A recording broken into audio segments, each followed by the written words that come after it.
chose de très important, comme je le disais, c'est le fait qu'à la fin de chacun des modules, nous allons avoir des supports. Donc, je vais vous donner des supports et parmi ces supports, il y aura beaucoup de livres. Pendant cette formation, vous allez lire minimum 10 000 pages. Donc, en 4 semaines, vous avez au moins 10 000 pages à lire. Des livres dans tous les domaines possibles. Et on va évaluer le nombre de pages que vous avez lues, semaine après semaine. Est-ce qu'il y a des gens qui aiment lire? D'accord, les autres, vous devez commencer à aimer la lecture dès ce soir. Donc, juste pour vous divertir, vous lisez d'abord rapidement un livre ce soir avant de dormir. Je vais vous donner le nom du livre. Je vais vous donner un livre. Vous allez lire ça rapidement ce soir. C'est seulement 320 pages. Vous lisez rapidement. Et puis demain, on commence la lecture réelle.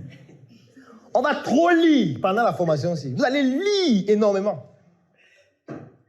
Parce qu'on nous a fait comprendre que dès qu'on finit d'être étudiant, on entre dans la vie professionnelle. Et on n'est plus étudiant. Non. On est étudiant toute la vie. On étudie toute la vie. Le jour où vous arrêtez d'étudier, votre cerveau arrête de fonctionner. Et étudier, c'est la lecture. C'est la lecture. Il n'y a pas un moment de votre vie où vous n'auriez plus besoin d'étudier ou de lire. Et si vous arrêtez d'étudier ou de lire, vous allez devenir ce qu'on voit dans notre pays. C'est-à-dire le symbole de la médiocrité. Et ce qu'on va faire, c'est que vous allez lire ce qui ne concerne pas votre domaine. C'est-à-dire que si tu es économiste, tu vas lire des livres sur l'intelligence artificielle, sur la pêche. Même si ça ne te plaît pas, tu vas lire ça. Tu dois être cultivé. Un entrepreneur doit être cultivé. Parce que si tu arrives un jour à la télévision, on dit vraiment, madame, comment vous vous appelez? Madame?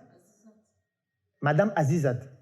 Madame Azizat, vous venez dans cette émission qui est diffusée en direct et vous avez réussi un exploit dans notre environnement. Cet exploit, c'est celui d'avoir créé une entreprise qui recrute plus de 250 personnes. Au Cameroun, actuellement, nous avons une difficulté dans un secteur d'activité. Ce secteur d'activité, c'est la poissonnerie. Il est inconcevable qu'en 2022, nous continuons de manger des poissons qui sont morts depuis 2 ans. Qu'est-ce que vous pensez du secteur d'activité de la pêche? Est-ce que vous pouvez rapidement nous donner quelques statistiques? Et votre vision de la pêche au Cameroun?